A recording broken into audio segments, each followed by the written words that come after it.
અંકલેશ્વર તાલુકાના ભડકોદરા ગામની ડમ્પિંગ સાઇટમાં ફરી એકવાર રહસ્યમય રીતે આગ ફાટી નીકળતા દોડધામ મચી હતી। 1.5 મહિનામાં ચોથી વખત આગ ફાટી નીકળતા તંત્રની કામગીરી સામે સવાલ ઉભા થયા છે।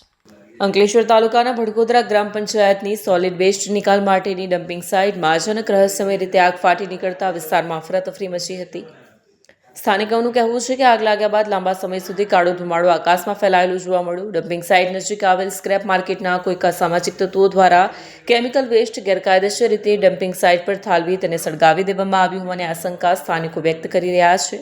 અત્રે ઉલ્લેખનીય છે કે ગત તારીખ 10 ફેબ્રુઆરી અને 23 ફેબ્રુઆરી 6 માર્ચની રાત્રે પણ આ જ ડમ્પિંગ સાઇટમાં આગ ફાટી નીકળી હતી। ત્યારે વારંવાર લાગતી આગ શંકા ઉપજાવી રહી છે અને તંત્રની કામગીરી સામે પણ સવાલો ઊભા થયા છે। ખેડૂતોએ જણાવ્યું હતું કે આગના કારણે આસપાસ આવેલા ખેતરોમાં તેમના ઊભા પાકને પણ નુકસાન થઈ રહ્યું છે। મારું નામ પ્રફુલ પટેલ છે। હું ભડકોદરાનો રહેવાસી છું।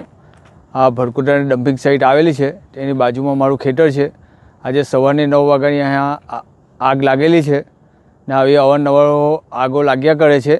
મેં હાલે તલાટી સાહેબને ફોન કરી દ્વારા પણ જાણ કરેલી છે અને રૂબરૂ પર મળીને જાણ કરેલી કે ડમ્પિંગ સાઇટમાં આગ લાગેલી છે, તો પણ આજે હમણાં સુધી પણ આગ ત્યાં લાગેલી જ છે અને ચાલુ જ છે હમણાં પણ। તેને લીધે અમારા પાકોને ઘણું નુકસાન છે અને ભડકોદરાના ગામની અંદર પણ એનો ધુમાડો જાય છે તે લોકોને શ્વાસ લેવાનો પણ તકલીફ થઈ છે।